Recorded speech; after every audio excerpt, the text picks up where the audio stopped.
안녕하세요. 성령의 은사들에 대해 교훈합니다. 오늘 본문은 고린도전서 12장 1절에서 11절입니다. 1절, 형제들이여 나는 여러분이 성령의 은사들에 대해 모르는 것을 원치 않습니다. 성령의 은사들, 신령한 것에 대해 말하는 것은 고린도 그리스도인들이 대부분 이교적 배경을 가지고 있다가 벗어났다는 점을 기억해야 합니다.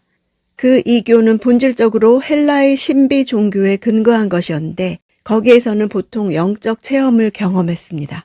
그들은 초자연적 세력에 의해서 황홀경이나 무아지경으로 끌려가는 것에 익숙해 있었습니다.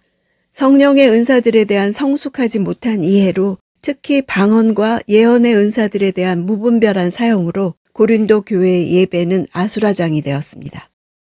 2절, 여러분이 잘 알듯이 여러분이 이방 사람이었을 때 여러분은 말 못하는 우상이 이끄는 대로 끌려다녔습니다. 말 못하는 우상이라는 표현은 유대인들이 하나님과 비교해 이방 우상들을 표현할 때 자주 사용하던 말입니다. 사실 우상이란 단어 그 자체만도 형체, 모양을 뜻해서 모양뿐인 거짓 신을 가리킵니다. 입은 있지만 말은 하지 못하는 형상에 불과한 죽은 존재라는 매우 강렬한 조소의 의미를 전달합니다. 이끄는 대로 끌려다녔다는 것은 자신들이 주체적으로 결정하기도 전에 어떤 마귀적 세력에 의해 강제로 사로잡혀 다녔음을 보여줍니다. 이것은 고린도를 포함한 전체 헬라 세계에서 신의 영이 임하여 일으킨다고 본 황홀경에 빠진 상태에서 디오니소스 같은 신을 예배하던 전통을 상기시키는 것입니다. 고린도 교인들은 신비스러운 황홀경에 빠진 상태에서 하는 방언이나 예언을 성령의 역사라고 열광하여 다투어 방언하고 예언해서 예배가 혼돈에 빠지곤 했습니다.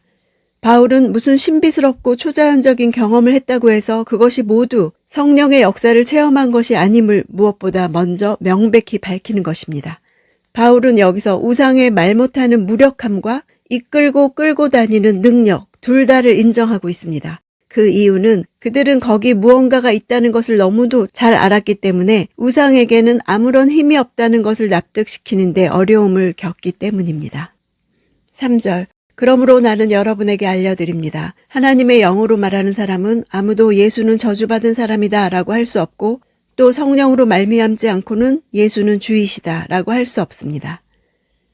1절에서는 알지 못하는 것을 원치 않는다. 2절에서는 잘 알듯이, 3절에서는 알려드립니다. 이런 표현을 통해서 바울은 고린도 교회로 하여금 반드시 알게 하려는 내용이 있음을 알 수 있습니다. 고린도 교인들이 회심 전 이교도였을 때 말 못하는 우상에게 이끌리던 자였던 반면 지금은 그리스도인으로서 하나님의 영으로 말하는 사람인 것을 밝힘으로써 그들의 과거와 현재를 대조하고 있습니다. 바울은 그리스도인의 특징을 하나님의 영으로 말하는 자라는 데서 찾고 있습니다. 그들은 이미 알아야 할 가장 초보적인 것조차 모르고 있었습니다. 하나님의 영인 성령의 가장 중요한 사역이 바로 예수 그리스도에 대한 신앙 고백을 하게 하는 것입니다. 예수는 주시라 고백하는 것은 초대 기독교 공동체의 가장 핵심적인 신앙 고백이었습니다. 성령을 통해서만 할 수 있는 신앙 고백이었습니다. 여기서 바울은 열광적인 양상을 띠고 외부적으로 나타나는 현상만을 성령의 역사라고 생각하는 고린도 교인들을 간접 비판하고 있는 셈입니다. 로마 제국은 그리스도인들을 핍박하면서 그들에게 기독교 신앙을 버린 징표로 예수는 저주받은 사람이라 선언하도록 강요했습니다.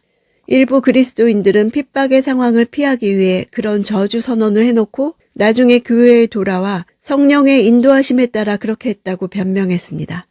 바울은 그런 일은 있을 수 없다고 말합니다. 성령으로 말하는 사람은 예수를 부인할 수 없다고 말합니다. 4절, 은사는 여러 가지이나 성령은 같습니다. 여러 가지로 번역된 단어는 하나를 여러 갈래로 나누다 라는 분배, 할당의 의미를 가집니다. 은사는 각각 다르게 분배되는 것입니다. 고린도 교회의 문제는 바로 이 사실을 모르는 데 있었습니다. 그들은 자신들이 받은 은사들을 우월성을 드러내는 특권으로 이해했고 그런 은사들의 우월을 가리기 위해 경쟁도 불사했습니다. 6절, 사역은 여러 가지이나 모든 사람 안에서 모든 일을 행하시는 하나님은 같습니다. 사역은 에너지의 어원이 되는 단어입니다. 당시 헬라 세계에서는 사람의 일이나 세상의 감도는 우주적이거나 물리적인 힘을 가리키는 데 쓰였습니다. 당시 헬라 세계에서는 세상의 감도는 우주적이거나 물리적인 힘을 가리키는 데 쓰였습니다. 여기서는 하나님께서 성령을 통해 행하시는 사역을 가리킵니다. 그리스도인의 삶에서 역사하고 공동체의 삶에 퍼질 하나님의 에너지는 다양한 방식으로 나타납니다. 8절, 어떤 이에게는 성령으로 지혜의 말씀을 주시고 어떤 이에게는 같은 성령으로 지식의 말씀을 주십니다. 지혜의 말씀과 지식의 말씀은 둘 다 공통적으로 로고스라는 동일한 표현을 사용합니다. 차이점은 지혜의 말씀은 인간의 지혜와 구별된 하나님의 지혜를 뜻합니다. 예를 들면 아기 엄마를 찾아주는 솔로몬의 지혜처럼 특정한 상황에 필요한 지혜를 주시는 것을 의미합니다. 지식의 말씀이란 아나니아와 삽비라의 거짓을 알아차린 베드로에게 주신 것 같이 성령님이 알게 하시지 않았으면 알 수 없는 것을 뜻합니다. 9절, 어떤 이에게는 같은 성령으로 믿음을, 어떤 이에게는 같은 성령으로 치유의 은사를.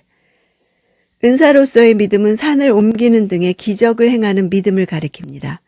치유의 은사는 복수로 되어 있어서 단순히 육체적인 질병만을 의미하는 것이 아니라 모든 영역의 질병, 분열, 상처, 고통 등 온갖 필요에 처한 사람들을 치유하심을 뜻합니다. 10절, 어떤 이에게는 능력 행하는 은사를, 어떤 이에게는 예언하는 은사를, 어떤 이에게는 영을 분별하는 은사를, 어떤 이에게는 여러 가지 방언하는 은사를, 또 어떤 이에게는 방언 통역하는 은사를 주십니다. 바울은 의도적으로 방언과 관련된 은사를 은사 목록 가운데 가장 나중에 다루어서 방언의 은사에 대한 고린도 교인들의 편향된 시각을 은연중에 교정하려 하고 있습니다. 그 이유는 고린도 교인들 가운데 방언의 은사를 가장 큰 은사로 여기고 이를 소유한 자들이 그 은사로 방언의 은사를 받지 못한 사람들을 실족해 했기 때문입니다. 통역이란 단어는 그리스 신화에 나오는 전령의 신인 헤르메스에서 유래된 단어입니다. 통역, 번역, 해석을 뜻합니다. 이것은 고린도 교회에서 나타난 방언이 오순절 성령 강림 때 나타난 방언과 질적으로 달랐다는 사실을 말해줍니다. 오순절 때 방언은 여러 나라의 말로 알아들을 수 있었으나 고린도 교회의 방언은 자신들뿐만 아니라 타인들도 이해하지 못하는 것이었습니다. 그런 이유 때문에 통역할 자가 필요했던 것입니다.